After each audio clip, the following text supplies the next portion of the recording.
तो नमस्कार एवरीवन, आप लोग का आर्ट एंड क्राफ्ट के लाइव सेशन में दोबारा स्वागत है। मैं आज हमारे साथ हमारे श्री पदम चंद जी हैं। श्री पदम चंद जी एक लौते जो उन्होंने मुझे बताया कि वो एक लौते थंब पेंटर हैं इन द वर्ल्ड। हमारे गेस्ट बन के आए हैं वो, और उन्होंने बहुत अपने 35 साल आर्ट एंड क्राफ्ट में सीनियर आर्टिस्ट बाल भवन, नेशनल बाल भवन के लिए काम किया, और काफी एक्सटेंसिवली एनसीईआरटी के साथ काम किया है, और काफी अभी भी रिटायर होने के बाद भी बहुत एक्टिव हैं, और बहुत सारी यूनिवर्सिटीज में वो एज अ जज जाते हैं और आर्ट एंड क्राफ्ट के बारे में सिखाते हैं।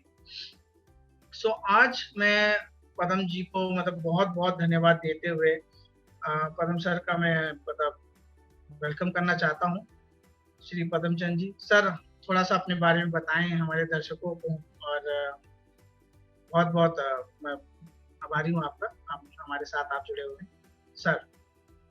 नमस्कार जी, मैं पदमचंद, मैंने बाल भवन में 35 साल काम किया। उसके बाद भी आज भी उससे पहले भी बाल भवन से जुड़ा हूँ।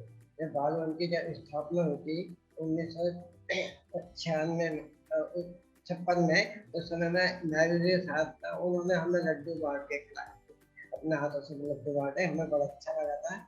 उसके बाद ये बाल भवन वहाँ चला गया अरविंद आकर के पीछे, तो वहाँ के उसके बाद हमारा जाना आना कम हो गया।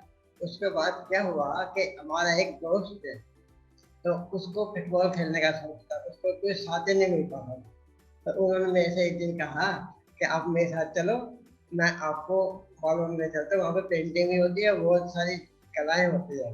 तो मैं एकदम मतलब खुश हो गया। तो मैं गया, तो मैं ना डर के मारे में, वो तो फुटबॉल खेलने लगे, अब मैं डर के मारे दरवाजे के बाहर ही खड़ा रहा, क्योंकि वहाँ पे बड़े बड़े बच्चे थे, थोड़ा सा अच्छे अच्छे कपड़े पहने थे, वो कपड़े मेरे पास। तो एक टीचर आए, बोले बेटा आप पेंटिंग करेंगे, अंदर आ जाओ। मैं गया, उन्होंने कहा अच्छा बैठा रहता, मुझे पेपर दिया और कलर वगैरह दिए, मैंने पेंटिंग बनाई, उनको बहुत अच्छी लगी। और जितने भी बच्चे पहले कर रहे थे ना, वो मेरी पेंटिंग देख के बड़ा खुश हो गए। और किसी ने मेरे भैया, किसी ने भाई, किसी ने कुछ दोस्त बनाना शुरू कर दिया।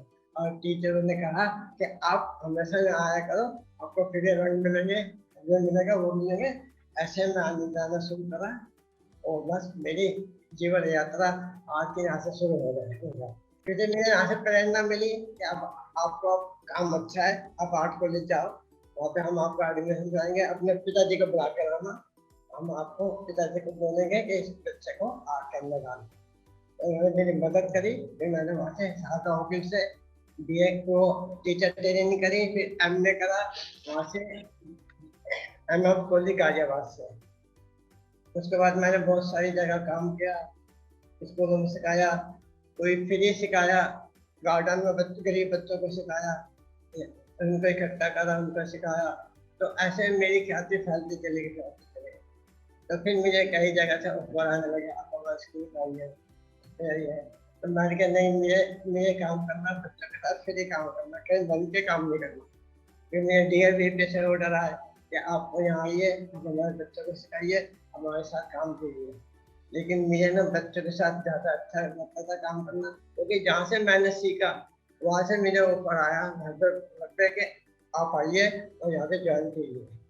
तो मुझे बहुत अच्छा लगा कि जहाँ से मैंने सीखा इतने साल तक, और वहाँ से मुझे ऑफर आ रहा है उसी को रखने के लिए जो मेरे गुरुजी बैठते थे। तो मैं एकदम खुश हुआ और मैंने वहाँ पे काम करना शुरू किया। तो उसके बाद मैंने वो काम करा। उस समय हमारी जो चेयरमैन थी श्रीमती इंदिरा गांधी जी थी, और मेरे कमरे में आती, मेरे काम की बहुत प्रशंसा करती, मुझे बहुत प्रोत्साहन करती। और मुझे कभी एक आध बार उन्होंने अपने कोठे पे बुलाया, तो वहाँ गया, तो मुझे बड़ा अच्छा लगा कि चलो मेरी कला के कहीं कर रहा हूँ। उसके बाद मैं बच्चों के साथ जुड़ता गया और आज तक जुड़ा हूँ। तो बहुत से यूनिवर्सिटियों से भी ऑफर आया है। तो मतलब ये मतलब मेरी एक लाइन यहाँ से बालवन से जुड़ती चली गई, और मैं आज आपके सामने भी बैठा। नहीं नहीं, बहुत बहुत शुक्रिया सर, आपने अपनी बहुत ही पर्सनल स्टोरीज हमारे साथ शेयर करी, और हम बहुत आभारी हैं उसके कि इतनी सुंदर सुंदर स्टोरी आपने सुनाई। सर एक बहुत इम्पोर्टेंट जिसके लिए आपको, और आपने तो इसको जीवन जिया है आर्ट एंड क्राफ्ट के साथ, तो सर आर्ट एंड क्राफ्ट का हमारे जीवन में महत्व, इसके बारे में कुछ आप अपनी दृष्टि डालें सर। देखिए, जो आर्ट है ना, आर्ट क्राफ्ट, दुनिया में कोई भी काम ले लीजिए आप, पैसे भी ले लीजिए, एक चप्पल बनाने से लेके एक सुनार तक का काम ले, ज्वेलरी बनाने तक, उसमें सारी आर्ट आ जाती है, सारा क्राफ्ट आ जाता है, एक मिट्टी के काम से लेके और भवन निर्माण, महल बनाने तक। तो अगर ये इसके अंदर ही समाया हुआ है, इसके बिना अगर आप जी के दिखा दो, हो ही नहीं सकता। दूसरा, हम ये चाहते हैं कि हमारा जो देश है ना, संस्कारों का देश है, कला संस्कृति का देश है, उसमें हर 12 कोस पे अपनी आर्ट बदल जाती है, अपना क्राफ्ट बदल जाता है। अगर ये क्राफ्ट नहीं होता यूजफुल, तो ये आज तक खत्म हो जाता। आज तक काम में नहीं है, क्योंकि इसकी हर फील्ड में, हर मतलब बच्चे के जन्म से लेके उसके मरण तक के लिए क्राफ्ट का काम। पता कौन सी चीज ऐसी है जो नई जीवन में काम, और क्राफ्ट के बिना आज मेरा जीवन नहीं है। अभी मान लीजिए आप आर्ट की बात करते हैं, एक धनवान औरत है और एक गरीब औरत है। उनने गरीब औरत ने अपने घर को इस तरह से आर्ट से सजा रखा है, जबकि उसके पास सामान भी कम है। उनने जहाँ घड़ा रखना वहाँ घड़ा रखा, जहाँ चूल्हा बनाना वहाँ चूल्हा बनाया, जहाँ उसको लिपना वहाँ लिपा, जहाँ उसका अल्पना बनाने में अल्पना बनाई, तो वो देखने में बड़ा सुंदर लगेगा। लेकिन एक औरत जबकि जिसके पास सब कुछ है, फ्रिज है, जो भी कुछ है, टीवी है, सब कुछ है ना, लेकिन वो ऐसी जगह रखती है कि उसको देखने में ही बुरा लगने लगता है, तो लोग अब क्या कहेंगे, इसका आर्ट की तमीज नहीं है। इस औरत को देखो कितनी गरीबी, नहीं कितना अच्छा अपने घर को सजा रहा है। तो क्या है, हमें कौन सिखा रहा, आर्ट सिखा रहा है। तो इसलिए आर्ट जीवन का एक अभिन्न अंग है। जीवन मतलब आर्ट ही जीवन समझ लो अपना। आर्ट के आप देख रहे आज की दुनिया में, देखिए आप, एक मतलब कोई भी चप्पल बनाने से लेके उसमें भी आर्ट है, बाल संभालने से उसमें भी आर्ट है, आप कपड़े बदलते हैं तो मैचिंग करके पहनते हैं ना, उसमें भी आर्ट, वो भी आर्ट है। तो आर्ट के बिना कोई जी नहीं सकता, और आर्ट के बिना कोई भी साइंस भी नहीं रहे, साइंस भी नहीं रह सकते, क्योंकि उसका पहले मॉडल आर्ट से ही बनेगा ना। अब हवाई जहाज जो बनाएगा उसका मॉडल तो बनाने पड़ेगा, कौन बनाएगा आर्ट, तो उसमें आप मशीनें फिट कर देते हैं। तो आर्ट के बिना जीवन नहीं चल सकता किसी का। ये तो बहुत सुंदर बात बताई सर आपने कि एक मोची से लेके एक सुनार तक वो एक आर्ट ही है दोनों का, और इसको आपने बड़े संक्षेप में, बड़े प्यार तरीके से बताया। बहुत बहुत बड़ी चीज आपने एक बहुत छोटे उदाहरण से दे दी आपने सर। एक उसके साथ साथ एक एजुकेशन सिस्टम में आर्ट का जो जुड़ा है ना, हमारा आर्ट एंड क्राफ्ट जो आज की एक एजुकेशन सिस्टम के साथ जुड़ा है, उसमें आप थोड़ा बताएं, क्योंकि आपने काफी एनसीईआरटी के साथ भी जुड़ के काम किया है काफी इस आर्ट वर्क में, तो उसके बारे में थोड़े सा बताएं। देखिए, बच्चों को पढ़ाना और पेंटिंग सिखाना दोनों अंतर है। पढ़ा तो आप सकते, किताब पढ़ी आपने, उनको जाकर सुना है, लेकिन आर्ट में क्या होता है कि जब तक आदमी की भावना ना जुड़े, उसमें क्रिएटिविटी उनको ना दिखाई जाए, तो वो आर्ट आर्ट ना होके खाली एक कॉलम पोल। अगर अगर हम ये चाहते हैं कि उसको क्रिएटिव बनाना है, तो उसकी सोचने की शक्ति को डेवलप करना। अब वो सोचने की शक्ति डेवलप कैसे होती है, वो बच्चों को कई स्पोर्ट में ले जाके उसको उसको बताया जाए, उसको उसके साथ खेला जाए, उसको उसको लाइनों के साथ में डेवलप किया जाए कि हमने एक लाइन लगाई, इससे आप क्या कर सकते हैं, इसमें क्या कमी है, इसको कौन अच्छा करेगा, और इसमें अच्छाई क्या है, इसमें बुराई क्या है। बुराई तो वैसे आर्ट में होती ही नहीं है, क्योंकि एक एक अमीर बच्चा, एक गरीब बच्चा, जो गरीब बच्चा है उनने जो सीखा है उसका अपनापन निकल के आ रहा है, तो वो सही है। अमीर बच्चे का निकल के आ रहा है, वो भी सही है। लेकिन जहाँ हम जो सोच लेते हैं कि हमने उसकी वो वैसे बनाना, हम भी वैसे ही बनाएंगे, तो वहाँ आप अपने आप को खो बैठते हैं, और आप अपने विचारों को खत्म कर देते हैं और दूसरे के नक्शे पे चल पड़ते हैं। और वो वहां तक आप पहुंच भी नहीं पाएंगे, जो वो आगे निकल जाएगा और आप वहीं के वहीं रहेंगे, उसकी नकल करते रहेंगे। तो मेरा तो उद्देश्य है कि मान लीजिए हम एक लाइन लगाते हैं, हमने जो लाइन लगाई एक बच्चे ने, हमने ये सोचा नहीं कि हमने क्या क्या लगाई है और क्यों लगाई है, लेकिन हमारे हमारे दिल में आया हमने तो लाइन लगाई है।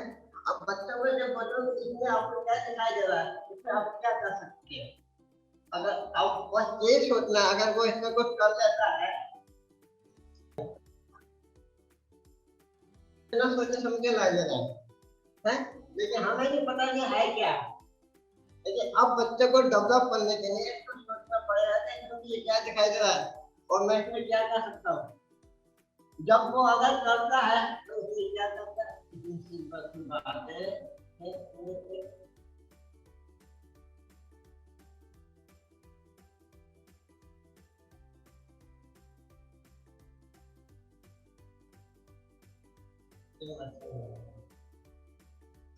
एक मछली बन गया,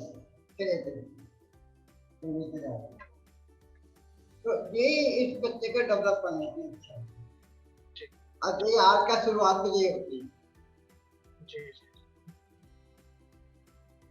तो मेरा यही विचार है कि बच्चों को खुला छोड़ो, उनको अपने अपने विचार उन पर ना ला देना कि आप ऐसे करो जैसे अभी स्कूल में क्या करते हैं कि पहले ऐसा करो, एक लिखो, फिर 6 लिखो, फिर 2 लिखो, फिर ऐसा कर दो, फिर ऐसा कर दो।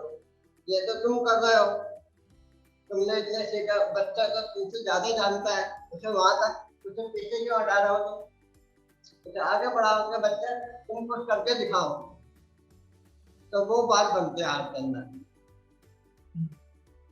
तो मेरा ऐसा विचार था, उसकी थिंकिंग को मत किल करो, उसको आगे बढ़ाने की कोशिश करो। अब आपसे ज्यादा जानता है, वो भी भगवान से कुछ लेके आया है, इस धरती पे जो आया ना, कुछ अपने विचार लेके आया, अपनी भावना लेके आया, अपना हाथ पैर लेके आया, जिनसे वो कुछ कर सकेगा। तुम मत करो उसके साथ, तुम उसकी मदद कर सकते हो। और तो सर जैसे कि आप तो कला के अलग अलग चीजों के धनी है, मट्टी से लेके, मगर आपकी जो मास्टरी है सर, जिसके लिए आप बहुत फेमस हैं, वो थंब पेंटिंग जो है, उसकी जरा थोड़ा सर उसके बारे में बताएं कि स्टोरी कहाँ से शुरू हुई, कि कैसे थंब पेंटिंग का जो स्टोरी है। देखिए बात ये है कि पेंटिंग जो आप चाहे थंब से करो, ब्रश से करो, चाहे किसी और चीज से करो, है, लेकिन पेंटिंग का मतलब ये होता है कि आप अपनी जो भावना है उसे किस तरह से दिखा सकते हो। और जो आपके अंदर भावना, अगर वो हुआ आप उस पर दिखा देते हैं, तो आपसे बड़ा आर्टिस्ट कोई नहीं दुनिया में है। आप जब भी हम सोचते हैं ना, बड़ा आर्टिस्ट का नाम लेकर सोचते हैं, अरे तुम्हारे साथ में बैठा है, तुम्हारे अंदर भगवान ने उन्हें दिया, विचार दिए हैं, तो आप उसकी बात में क्यों नहीं सोच रहे। तो बस मैं ये सोचता हूँ कि सबसे ज्यादा आप अपनी बात को कहना सीखो, नहीं तो कब का वो अपनी बात। कभी कभी लोग, आपने सुना होगा, कहते हैं कि हमारे दादाजी ने ऐसा किया था, है, तो वो हमारे ऐसे थे, उनका नाम बड़ा था हो जाता। अरे तुम दादाजी जैसे कब बनोगे, तुम भी तो बन के देखो, दिखाओ, तुम्हारे बच्चे, तुम्हारे पोते कहेंगे हमारे दादाजी भी ऐसे थे। तो मेरा ये है कि बस आप काम करते रहो, ये मत सोचो कि मैं क्या बनूंगा क्या नहीं बनूंगा। अरे तुम बन चुके हो जो कुछ बनना है, तुम वो काम करके दिखाओ, वो काम तुम्हें बनाएगा कि असली में तुम ये हो। मैं ये विचार, तो मैं आपको थोड़ा सा और पेंटिंग के बारे में उसके बारे में बताता हूँ, सम पेंटिंग के बारे में। कि सम पेंटिंग क्या है कि पहले क्या हुआ करता था कि एक आकार बना दिया जाता था, उसमें थम से भर दिया जाता था, थम पेंटिंग हो गई। मैंने नहीं, ये ठीक नहीं है, ये थम पेंटिंग है, ये तो कोई भी बच्चा कर सकता है, कोई भी कर सकता है। तो उन्होंने फिर क्या किया कि मैं थम को लेके ऐसे धब्बे लगाए, उसमें मैंने सोचा कि इसमें क्या दिखाई दे रहा है, और जैसे दिखाई देता है उसी को मैंने वो बनाने की कोशिश करी। तो ये ऐसा हुआ था एक बारी कि हमारी डायरेक्टर पद्मा सेठ जी थी, उन्होंने कहा कि मुझे 300 कार्ड चाहिए, मुझे सारे लोगों को डालना। तो बड़ी परेशानी सामने हो गई कि इसके ज़्यादा हो क्या सकता है कि 300 कार्ड एक एक दो दिन में बनाना है। तो मैंने किया भाई ऐसा करो, तुम पेंटिंग मैंने ना क्या किया, 300 कार्ड लिया है और सब पे ना मैं क्या, रंग लगाने से थोड़ा थोड़ा कुछ ना कुछ बन ही जाएगा। मैंने 300 कार्ड पे कटाकट अंगूठे लगाए, किसी ने पेड़ बना दिया, किसी चिड़िया बना दिया, किसी ने तोता बना दिया, हिरन बना दिया, मतलब उसे भर दिया 300 में। तो जैसे ही उन्होंने, मैं उनके सामने 2 दिन के बाद लेके गया, उसने कहा कि तुमने 3 दिन में 2 दिन में बनाए? मैं कहता है तुम्हें तो मैं इनाम दूंगी, तुम्हारा नाम पद्म श्री है ना, पद्म जी है ना, मैं तुम्हें पद्म श्री दूंगी। अरे वाह। तो मैंने कहा, अच्छा। तो फिर उन्होंने मुझे ना बहुत सारा लोगों के सामने मेरी सभी करी, लेकिन सब ठीक था। तो अब मैं आपको और पेंटिंग के बारे में करके दिखाता हूँ कि वो है क्या चीज। नहीं, मैं है?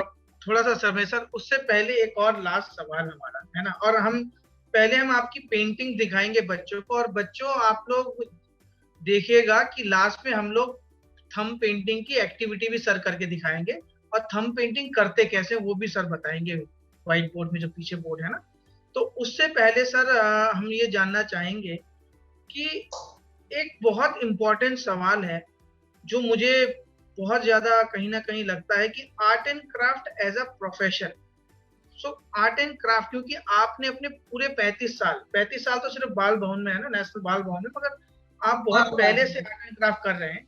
और आपने जैसे बताया कि आपने छोटे से ही बाल भवन जाना शुरू कर दिया था, और आपने अलग अलग जगह भी काम किया है, और 35 साल बाल भवन में दिए, तो काफी लंबी जर्नी आपकी रही है सर आर्ट एंड क्राफ्ट के साथ। तो art and craft as a profession आपने, मतलब इसके बारे में थोड़ा सा दृष्टि डालें सर, हमारे दर्शक को लिए, कि उनको भी थोड़ी सी इससे आर्ट एंड क्राफ्ट के प्रति थोड़ा सा उनको भी ज्यादा वो मिले। देखिए, मैं तो यही कह सकता हूँ, आर्ट एंड क्राफ्ट भी उसके लिए है कि आपकी भावना क्या है। आप देखिए, आप किसी भी भावना से काम करते हो, कि आप ये मत सोचिए ना कि आर्ट क्राफ्ट कुछ नहीं है, हमारा जीवन ही चलेगा। अगर आप एक काम करते हैं, शुरू करते हैं, कोई भी कला करते हैं, तो वो अगर ईमानदारी सच्चाई से करोगे ना उसे, तो वो आपका पूरा जीवन आराम से गुजार देगी, आपको किसी बात की परेशानी नहीं होगी। लेकिन आप उसके साथ धोखा करोगे कि इसमें कोई इतने घाटा है, कितना नफा है, ये नहीं करते, ये अलग करता है, वो नहीं करता, जी कलर बेकार है, जब पेंटिंग बेकार है, ये काम बेकार है, कोई भी काम के बात है, तो वो आप कभी टाइम से नहीं रहता है और ना उस काम में निपुणता है। मैंने एक ना, वो टाटा जी थे, उन्होंने एक बार लेक्चर दे रहे थे, मैंने सुना कि हम ना, किसी ने उससे पूछा कि आप इतने फेमस कैसे हो गए, इतना काम, आपको इतना मतलब नाम कैसे हो गया। कहते हैं हम अपने प्रोडक्ट को ना, हम अपने आप को नहीं करते, हम अपने प्रोडक्ट को रोजाना सोचते हैं कि इसमें नया क्या करें, कैसे करें, क्यों करें, कितना फायदेमंद होगा जनता के लिए, सस्ता कैसे होगा है, जितना सस्ता करेंगे हम उतना लोगों को भी ज्यादा बचेगा। तो उसकी कला बढ़ती चलेगी, उनका नाम आसान से आसान हो। तो हम यही कहते हैं कि आप अपनी कला को भी, अब वो प्रोफेशन मत समझिए, अब उसे अपना काम समझिए, उसकी पूजा समझिए, ये मेरी पूजा है, तो वो आपको अपने आप ही आगे बढ़ाते चले आएंगे। वो कहते हैं ना, एक बार एक कहावत एक वो है कि आप अधिकार चाहते हैं क्या, कर्तव्य चाहते हैं। अगर आप कर्तव्य करेंगे ना, तो अधिकार आपके पीछे चलेंगे। तो आप अपनी कला करेंगे ईमानदारी से, तो पैसा दुनिया आपके पीछे चलती चली जाएगी, और आपको पैसे की भी कमी आएगी, इज्जत की भी कमी आएगी, नहीं आएगी, तो किसी चीज की कमी नहीं रहेगी। लेकिन जहाँ आपके मन में लालच आया ना कि अब मेरी ये चीजें बिकने लगी, क्या मैंने इसको बढ़ा दूं, इसको अपना घमंड करो, जहाँ घमंड और लालच आता ना, वो सब चीज बर्बाद हो जाता है। इसी बात, अब एक बात देखिए, अभी मैं एक उदाहरण देता हूँ। माता गंधारी थी, तो उन्होंने क्या कि उन्होंने सोचा कि मेरा पति अंधे हैं, तो वो दुनिया नहीं देख सकते, तो मैं दुनिया देख के क्या करूँ।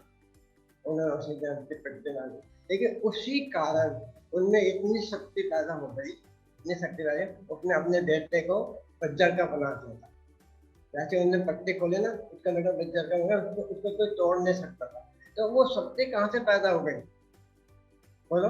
वो अपने इच्छा से पैदा हुई, अपने बलिदान से पैदा हुई। तो वही आप अपने आप को कला के ऊपर, अपने कर्तव्य, अपने काम के ऊपर बलिदान कर दो, तो सीधी सी बात है, आपकी कला में कोई कमी नहीं आएगी, आपका नाम होगा। नाम ना भी हो, लेकिन आपका काम हमेशा रहेगा। लोग पूछेंगे ये काम किसने किया था यार, कौन सा ऐसा आदमी था जिसने काम करा। अजंता की पेंटिंग देख लो, कितनी पेंटिंग देख लो, किसी का नाम नहीं लिखा गया हो सकता है, लेकिन सब लोग देखने जाते हैं, उनको नमन करते हैं, उन कलाकारों का नमन करते हैं। तो मेरा तो यही है कि आप ये मत सोचो कि हमें कुछ नहीं मिलेगा, मिल चुका है आपको। जब आप कला करते हैं ना, उसी समय आपको इतना मिल चुकता है, मिला भी होता है कि आपका दिल भरा भी होता है कि मैं कितना आनंदित हूँ। तो मेरा तो ऐसा विचार है। तो सर बताएं जरा ये फोटो के बारे में कि कहाँ पे आप ये इसको इन बच्चों को सिखा रहे हैं। ये है, रोहतक की है ये। रोहतक में मुझे घर कॉलेज में बुलाया गया था, और मैं बच्चों को और टीचरों को वो दे रहा हूँ डेमो। तो ये सब टीचर्स ये सब टीचर है।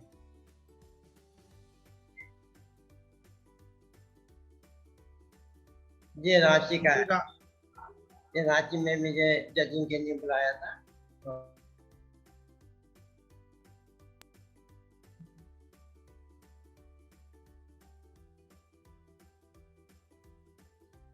ये पेंटिंग वहाँ की है।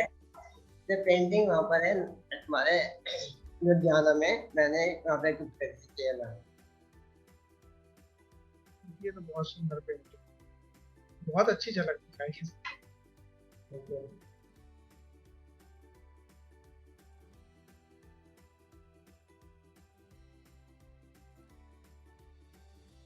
ये मॉडल बनाया था हमने इधर का 4 मिनट। ये सर ने बताया था कि ये गत्ते का बनाया हुआ मॉडल है, स्कल्पचर है, क्योंकि ये कॉलेज ऑफ साइंस किसी कॉलेज के बच्चे ने किया था, राइट सर? ये सर की थंब पेंटिंग्स हैं, जो कि अभी आप लोग इसको लाइव देखेंगे कि कैसे बनती हैं, मगर जो सर सो उनकी कुछ झलकें हैं।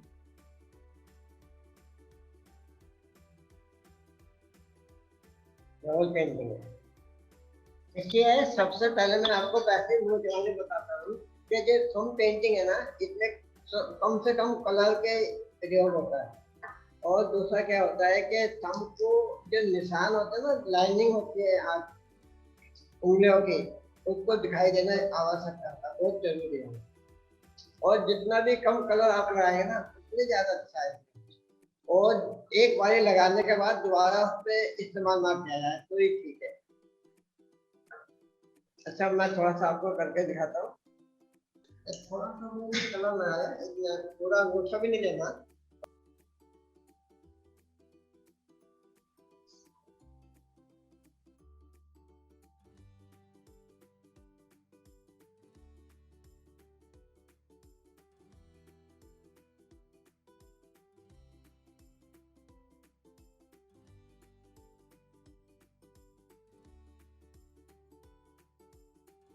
अब आप जो देखिए, मैं एक बार ही लगा रहा हूँ, अगर डबल लगाऊंगा तो वो खराब हो जाएगा।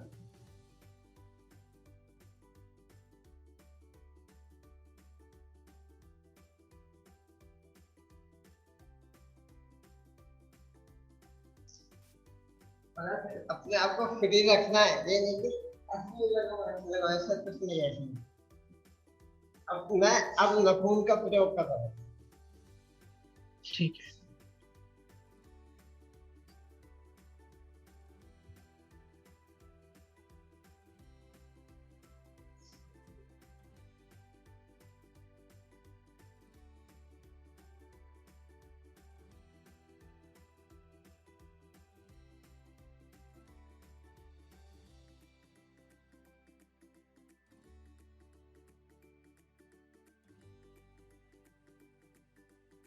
बहुत सुंदर सर, मतलब ये तो मतलब आपने इतने आसानी से दिखाया तो मुझे लग रहा है कि मैं भी बहुत आसानी से बना सकता हूँ, मगर पता नहीं कितना बनेगा।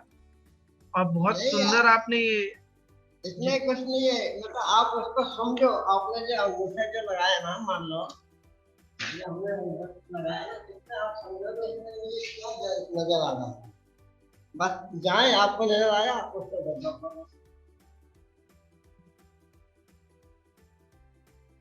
वाह। और इसको और ज्यादा करना चाहते हो और ज्यादा।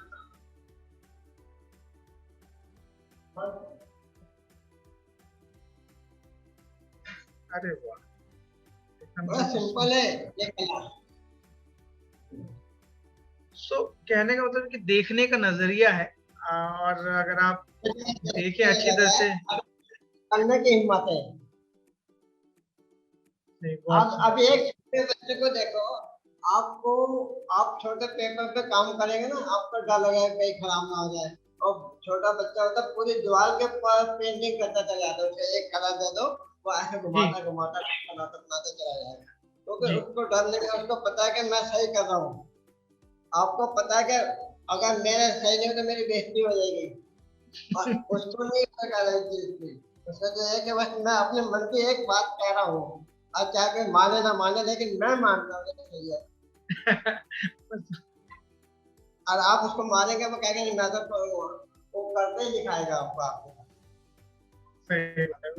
हमने बहुत देखी है सर। मेरे बच्चों ने भी बहुत दीवार पेंटिंग की है। तो मैं इस बात को रिलेट देखो, कर पा रहा हूँ बहुत बढ़िया से। देखो दुनिया का हर बच्चा द्वार पे पहले पेंटिंग करता है। क्योंकि वो छोटे मोटे काम नहीं करता, वो बड़े काम करने जाता है शुरू से। बिल्कुल सही। और सही और कह रहे एक हैं आप सर कि वो कॉन्फिडेंस है।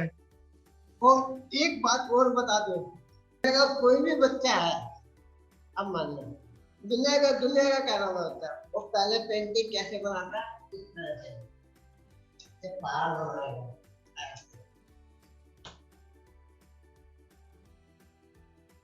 सही दुनिया का। बात। उसके बाद जब नहर बना देगा, सही सही बात है।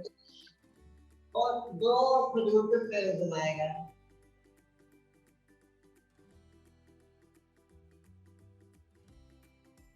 या खजूर बना देगा। और दूसरी एक बात है, वो सूरज बनाएगा, आधा सूरज चांदनी, उगता हुआ। चांदनी बनाएगा वो, सूरज बनाएगा। अब सही, सूरज बिल्कुल बना, सही। और जो जो पक्षी बनाएगा ना कोई भी, वो यहाँ बैठे नहीं बनाएगा, वो उड़ते भी बनाएगा। बिल्कुल ऐसे सही सर। ऐसे उड़ते भी बनाएगा। अब वो चार बनाएगा, तीन नहीं बनाएगा, चार बनाएगा। हमेशा देखना। और एक खट बनाएगा। हाँ, एक घर भी बनाएगा, बिल्कुल सही। ये, और यहाँ नाव बनाएगा, और एक आदमी यहाँ बैठे हुए रहेगा, जो ऐसे नाव चला रहा है। अब इसके पीछे एक लॉजिक है। ऐसे नहीं बनाता वो, दुनिया का बच्चा जब जन्म लेता है ना, उसमें बड़ी पावर, ताकत, इच्छाएं होती है। तो वो कहता है कि मैं चट्टान के, पहाड़ों की तरह मजबूत हूँ, चट्टान की तरह मजबूत बनूं।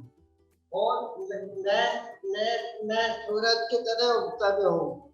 मैं बच्चा हूँ ना, तो मैं उग रहा हूँ अभी। पूरा पूरा सूरज नहीं बनाएगा वो, मैं उग रहा हूँ, मतलब पैदा हो रहा हूँ अभी। और मैं उड़ना चाहता हूँ सूरज से भी ऊपर, आगे आसमान में दाखिल नहीं रहना चाहता मैं।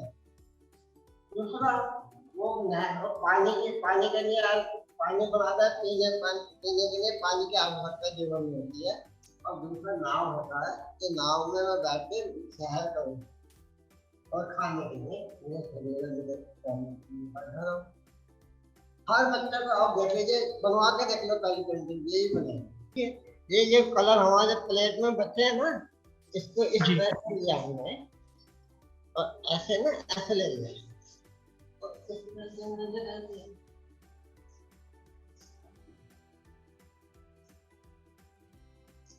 बस।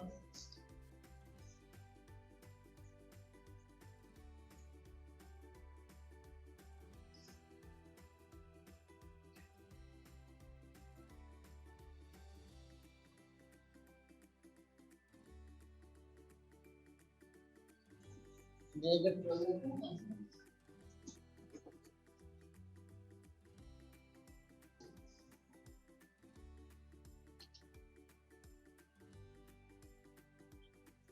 वाह, अच्छा सर।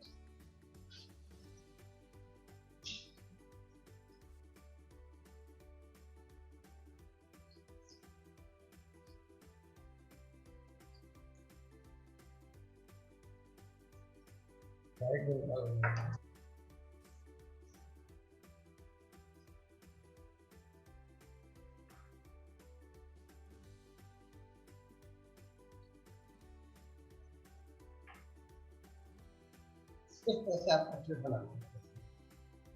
बहुत सुंदर। अभी टाइम है ना, 10 मिनट। तो सर ये जो आपने मतलब इसको कैसे, आप एक चीज मतलब मैं और सब क्यूरियोसिटी होगी सबके अंदर, जैसे मुझे भी एक एकदम देखते हुए है कि आप ऐसे कैसे इसको सोच लेते हैं, कैसे इसको इमेजिन करते हैं।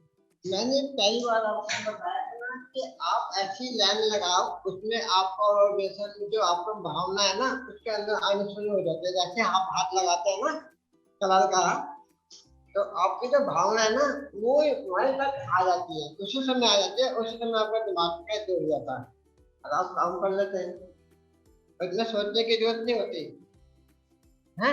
तो मैंने आपको इस तरह से लाया, बता देना। अब मेरी भावना इसमें क्या है तो मुझे नजर आने लगती है। अब जब मुझे नजर आने लगती है तो बन जाता है, उसमें दिक्कत ही नहीं होती कोई।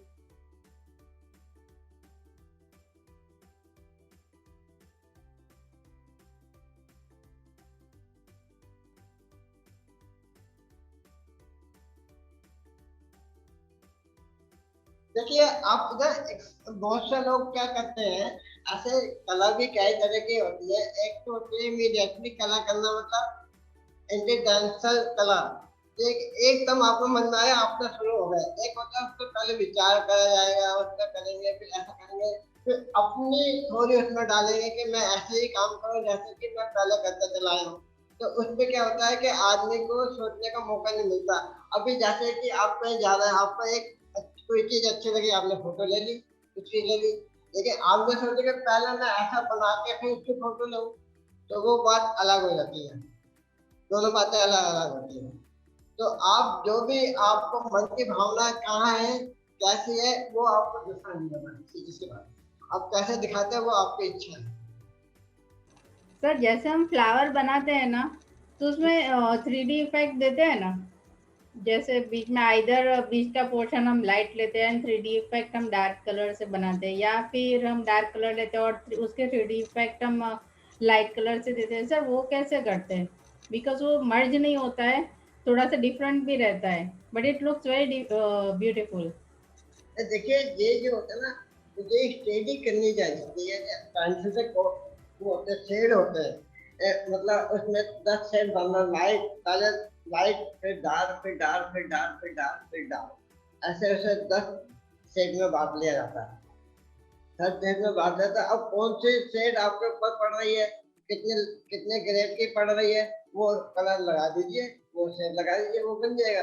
अब देखिए मेरा हाथ है, मान लो यहाँ पे डायरेक्ट लाइट यहाँ आ रही है, तो पीछे डार्क हो ही जाएगा ना। वो तो गुलाई इससे बनेगी लाइट से।